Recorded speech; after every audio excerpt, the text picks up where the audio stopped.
بسم اللہ الرحمن الرحیم۔ پیارے طلبہ کرام، السلام علیکم۔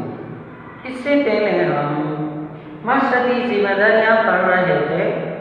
معاشرتی ذمہ داریاں وہ کام جو شریعت نے کرنے کا حکم دیا ہے اور معاشرے کے تمام افراد پر ان کاموں کے کرنے کی ذمہ داریاں عائد کی ہیں، اس وجہ سے کہ ان کاموں سے معاشرہ اچھا بنتا ہے اور لوگوں کے اخلاق اچھے بنتے ہیں۔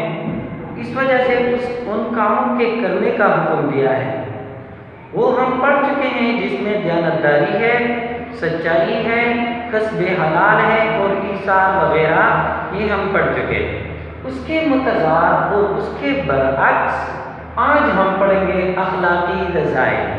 اخلاقی رذائل وہ ہیں جن کاموں سے شریعت نے ممانعت کی ہے کہ ان کاموں کو کرنے سے گریز کرو اور یہ کام نہ کرو، اس لیے ان کاموں کے کرنے سے معاشرہ برا بنتا ہے اور انفرادی طور پر معاشرے کے افراد بد اخلاق بنتے ہیں۔ تو اس وجہ سے ان کاموں سے ممانعت کی گئی کہ ان کاموں کو نہ کیا کرو۔ اس میں سے پہلے نمبر پر جو ہے وہ ہے غیبت۔ غیبت یہ بہت بڑا گناہ ہے اور حدیث شریف میں یہاں تک کہا گیا الغیبت اشد من الزنا، کہ غیبت زنا سے بھی بڑھ کر گناہ ہے۔ بعد میں ہم اس کی تشریح کریں گے، لیکن سب سے پہلے ہم آتے ہیں غیبت کے لفظی معنی کی طرف۔ غیبت کے لفظی معنی ہے کسی کی غیر موجودگی میں پیٹھ پیچھے اس کا برا بھلا کہنا۔ کسی کے غیر موجودگی میں پیٹھ پیچھے برا بھلا کہہ دینا، اس کو کہتے ہیں غیبت۔ قرآن مجید میں اللہ تعالیٰ نے اس سے ممانعت اس انداز سے کی ہے۔ اللہ تعالیٰ فرماتے ہیں وَلَا يَغْتَبْ بَعْضُكُمْ بَعْضًا أَيُحِبُّ أَحَدُكُمْ أَن يَأْكُلَ لَحْمَ أَخِيهِ مَيْتًا فَكَرِهْتُمُوهُ، تم ایک دوسرے کے پیٹھ پیچھے برا نہ کہو۔ کیا تم میں سے کوئی یہ پسند کرتا ہے کہ وہ اپنے مردہ بھائی کا گوشت کھائے، حالانکہ تم تو اس سے گن کرتے ہو، اس کو تم ناپسند کرتے ہو۔ اس آیت میں اللہ تعالیٰ نے غیبت سے ممانعت کی ہے کہ ایک دوسرے کے پیچھے برا بھلا نہ کہو، اور تشبیہ غیبت کی دی ہے مردہ بھائی کے گوشت کھانے سے۔ یہ تشبیہ غیبت کی، یہ تشبیہ بلیغ جسے کہتے ہیں، یہ بہت بلیغ تشبیہ ہے دو وجہ سے۔ ایک تو یہ کہ جس طرح مردہ اپنے دفاع نہیں کر سکتا، اسی طرح کسی کی غیر موجودگی میں اس کے پیچھے برا بھلا کہنے سے وہ اپنا دفاع نہیں کر سکتا اور اپنا صفائی نہیں کر سکتا۔ اس وجہ سے غیبت کی تشبیہ دی گئی ہے مردہ بھائی کے گوشت کھانے سے۔ دوسری تشبیہ اس وجہ سے دی گئی کہ جس طرح مردہ کے گوشت کھانے سے نفرتیں پھیلتی ہیں، وحشیت پھیلتی ہیں، لڑائیاں جھگڑے پیدا ہوتی ہیں، نفرتیں پیدا ہوتی ہیں، دشمنیاں بن جاتی ہیں، اسی طرح کسی کے پیٹھ پیچھے برا کہنے سے بھی نفرتیں پھیلتی ہیں اور لڑائی جھگڑے پیدا ہو جاتے ہیں اور آپس میں دوریاں پیدا ہو جاتی ہیں۔ اس وجہ سے اس کو مردہ بھائی کے گوشت کے مترادف قرار دیا گیا ہے۔ ایک دفعہ نبی کریم صلی اللہ علیہ وآلہ وسلم ایک راستے پہ جا رہے تھے، تو ایک جگہ پر دو عورتیں کسی کے پیٹھ پیچھے برا کہہ رہی تھی۔ نبی کریم صلی اللہ علیہ وآلہ وسلم نے ان کو بلایا اور فرمایا کہ ابھی تم دونوں نے گوشت کھایا ہے؟ وہ دونوں کہنے لگی کہ یا رسول اللہ، ہمارا تو روزہ ہے، ہم تو روزے سے ہیں، صبح سے ہم نے کچھ بھی نہیں کھایا۔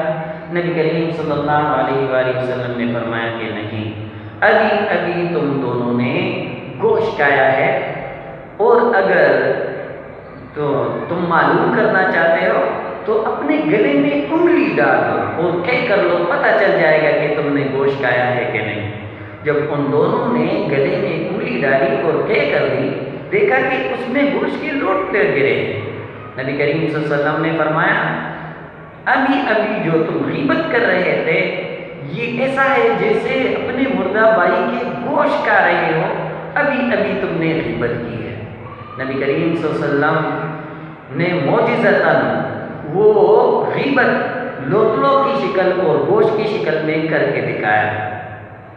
نبی کریم صلی اللہ علیہ وآلہ وسلم فرماتے ہیں معراج کے موقع پر جب میں آسمانوں پر گیا اور وہاں پر ایک جگہ پر گزر رہا تھا تو کچھ لوگ دیکھے جس کے ناخن تانبے کے ہیں، وہ تانبے کے ناخنوں سے اپنے چہروں اور اپنے سینوں کو نوچ رہے ہیں۔ میں نے حضرت جبریل علیہ السلام سے دریافت کیا کہ یہ لوگ کون ہیں جو اپنے چہروں اور اپنے سینوں کو نوچ رہے ہیں؟ تو حضرت جبریل علیہ السلام نے جواب میں کہا یہ وہ لوگ ہیں جو ایک دوسرے کے پیچھے غیبت کیا کرتے تھے۔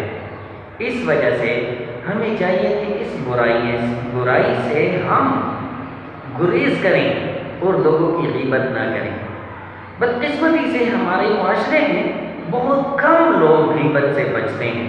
اکثر نیک اور نمازی روزہ دار لوگ بھی اس غیبت میں مبتلا ہو جاتے ہیں۔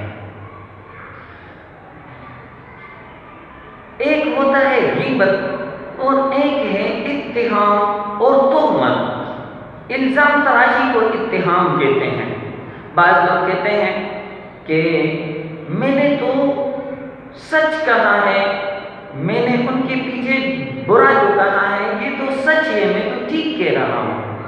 تو دیکھو جو برا کام کسی میں موجود ہو اور اس کی پیچھے وہی برائی بیان کی جائے اسی ہی کو غیبت کہتے ہیں، اور یہ سارے جو گناہ ہیں اسی کی ہی ہے۔ اور اگر اس میں وہ کام موجود ہی نہیں تو اس کو کہتے ہیں الزام، اس کو کہتے ہیں اتہام اور تہمت، اور یہ غیبت سے بھی بڑھ کر گناہ ہے۔ ایک دفعہ نبی کریم صلی اللہ علیہ وآلہ وسلم گھر میں موجود تھے اور حضرت عائشہ رضی اللہ عنہا بھی ساتھ تھی کہ ایک عورت آ گئی۔ نبی کریم صلی اللہ علیہ وآلہ وسلم سے انہوں نے کوئی مسئلہ پوچھا اور واپس چلی گئی۔ جب وہ واپس چلی گئی تو حضرت عائشہ رضی اللہ عنہ نے فرمایا کہ یہ عورت قد و قامت سے کتنی چھوٹی سی تھی؟ نبی کریم صلی اللہ علیہ وآلہ وسلم نے فرمایا کہ اے عائشہ تم نے غیبت کی ہے۔ کہنے لگی یا رسول اللہ میں نے تو سچ کہا ہے، اس کا قد چھوٹا سا تھا اس وجہ سے میں نے یہ کہا ہے۔ تو نبی کریم صلی اللہ علیہ وآلہ وسلم نے فرمایا کہ اسی ہی کو غیبت کہتے ہیں کہ جو کام کسی میں موجود ہو اور اس کے غیر موجودگی میں اس کی برائی بیان کی جائے اس کو غیبت کہتے ہیں۔ اگر وہ کام اس میں موجود نہ ہو تو اس کو اتہام اور تہمت کہتے ہیں، اور تہمت غیبت سے بھی بڑھ کر ہے۔ تو یہ اتہام اور غیبت میں فرق ہے۔ غیبت وہ کام جو کسی میں موجود ہو اور اس کے پیچھے برائی بیان کی جائے، تہمت جو کام اس میں موجود نہ ہو اور ویسے ہی خود سے بنا کر اس کے پیچھے الزام لگایا جائے تو اس کو کہتے ہیں تہمت، اور تہمت غیبت سے بھی بڑھ کر ہے۔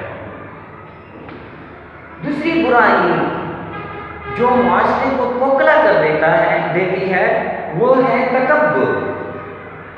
تکبر وہ برائی ہے، تکبر کے معنی ہے خود کو بڑا سمجھنا اور دوسروں کو حقیر سمجھنا، لوگوں سے خود کو بہتر سمجھ دینا اور خود سے لوگوں کو کم تر سمجھ دینے کو تکبر کہتے ہیں۔ یہ وہ برائی ہے جو سب سے پہلے سرزد ہوئی ہے شیطان سے۔ جب اللہ تعالیٰ نے حضرت آدم علیہ السلام کو بنایا اور پھر فرشتوں کو حکم دیا کہ حضرت آدم علیہ السلام کو سجدہ کر لو، تو تمام فرشتوں نے حضرت آدم علیہ السلام کو سجدہ کیا، لیکن شیطان نے سجدہ نہیں کیا۔ کیوں؟ اللہ تعالیٰ نے اس کا ذکر کیا ابا واستکبر، شیطان نے انکار کیا اور تکبر کرنے لگا۔ کیا کہنے لگا؟ کہنے لگا کہ میں تو اس سے بہتر ہوں، خلقتنی من نار وخلقتہ من طین، میں تو آگ سے بنا ہوں اور یہ مٹی سے بنا ہے، آگ مٹی سے بہتر ہے، اس وجہ سے میں اس سے بہتر ہوا، اور بہتر کمتر کو کس طرح سجدہ کر سکتا ہے؟ میں اسے سجدہ نہیں کر سکتا۔ تو اللہ تعالیٰ نے فرمایا فَاهْبِطْ مِنْهَا أَنْ تَتَكَبَّرَ فِيهَا، کہ اللہ تعالیٰ نے فرمایا کہ اس جنت سے نکل جا، اس وجہ سے کہ تم نے تکبر کیا۔ تکبر کی وجہ سے اللہ تعالیٰ نے فرشتوں کے مجلس سے بھی نکالا اور جنت کی زندگی سے بھی نکال دیا۔ تو تکبر سب سے پہلا سرزد ہونے والا گناہ ہے۔ جو بھی کوئی تکبر کرتا ہے، اللہ تعالیٰ فرماتا ہے الیس فی جہنم مثوی للمتکبرین، کیا جہنم یہ متکبر لوگوں کا ٹھکانہ نہیں ہے؟ یعنی اللہ تعالیٰ نے اس کا ٹھکانہ جہنم بنا کر رکھا ہے۔ نبی کریم صلی اللہ علیہ وآلہ وسلم نے فرمایا جس کے دل میں رائی برابر بھی تکبر ہو وہ جنت میں نہیں جائے گا۔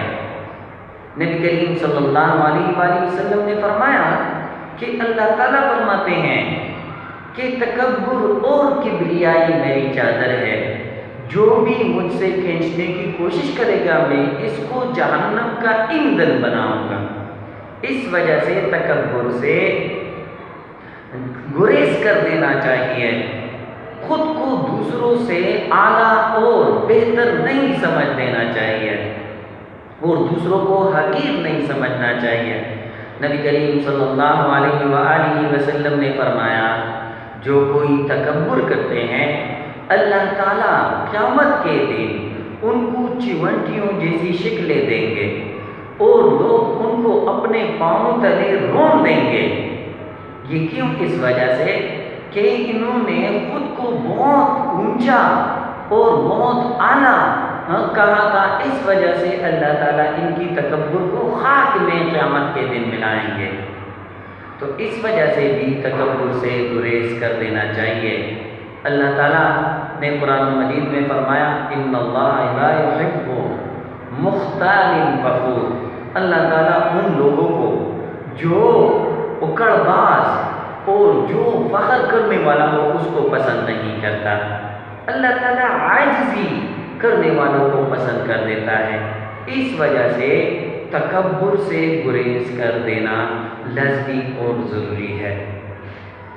جن لوگوں نے تکبر کیا ہے اللہ تعالیٰ نے ان کو نیست و نابود کیا ہے، ان کا تکبر مٹی میں ملایا ہے۔ فرعون نے تکبر کیا، اللہ تعالیٰ نے سمندر میں ڈبو دیا۔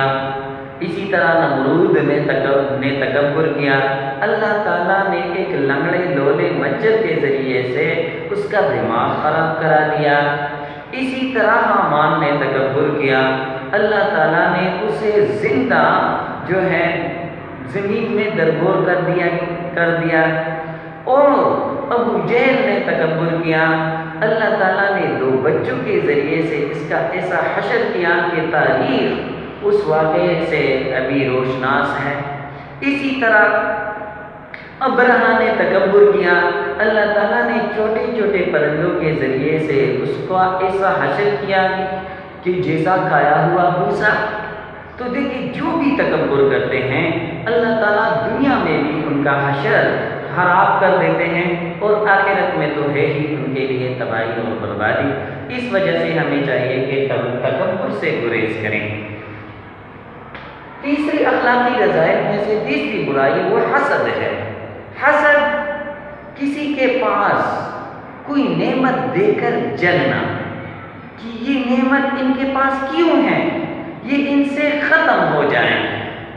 حسد ایک ایسی برائی ہے کہ ان کی وجہ سے انسان بہت سارے اچھائیوں سے بند ہو جاتا ہے اور بہت ساری برائیوں میں مبتلا ہو جاتا ہے۔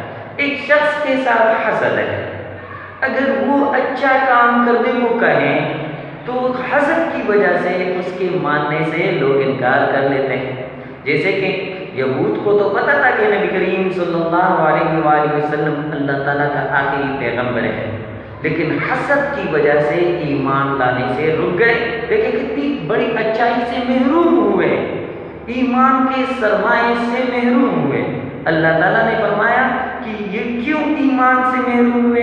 حسدا من عند انفسہم، وہ اپنے دلوں میں حسد کے رکھنے کی وجہ سے ایمان کے سرمایے سے محروم ہو گئے۔ ایک شخص ہے، وہ اچھا کام کر رہے ہیں، اس اچائی کے روکنے کے لیے حاسدین آگے آ جاتے ہیں، تو دیکھو اچائی سے بھی روکے رہے اور اب برائی میں بھی مبتلا ہو گئے۔ یہ کیوں؟ اس وجہ سے کہ دل میں حسد ہے۔ نبی کریم صلی اللہ علیہ وآلہ وسلم کو اللہ تعالیٰ نے فرمایا کہ حاسدین کے حسد کی شر سے پناہ مانگو، من شر حاسد اذا حسد، میں پناہ مانگتا ہوں حسد کرنے والوں کی حسد سے جب وہ حسد کرنے لگے۔ نبی کریم صلی اللہ علیہ وآلہ وسلم نے فرمایا ایاکم والحسد، حسد سے بچتے رہو، اس لیے کہ حسد نیکیوں کو اس طرح کاتا ہے جس طرح لکڑیاں آگ لکڑیوں کو کاتا ہے، اسی طرح حسد جو ہے نیکیوں کو کاتا ہے۔ ایاکم والحسد فإنما یأکل الحسنات کما یأکل النار الحطب، یہ نیکیوں کو اس طرح کاتا ہے جس طرح آگ لکڑیوں کو کاتا ہے، تو حسد کی وجہ سے انسان کی نیکیاں وہ ختم ہو جاتی ہے۔ نبی کریم صلی اللہ علیہ وآلہ وسلم نے فرمایا کہ حسد سے بچتے رہو، حسد سے بچتے رہو، حسد سے بچتے رہو، اس لیے کہ حسد اس طرح ہے، اور میں یہ نہیں کہتا کہ یہ بال منڈوانے والا اس طرح ہے، بلکہ یہ نیکیوں کو منڈوانے والا اس طرح ہے۔ اس وجہ سے حسد سے بچنا یہ لازمی اور ضروری ہے۔ اللہ تعالیٰ اس پر ہمیں عمل کرنے کی توفیق عطا فرمائیں، آمین۔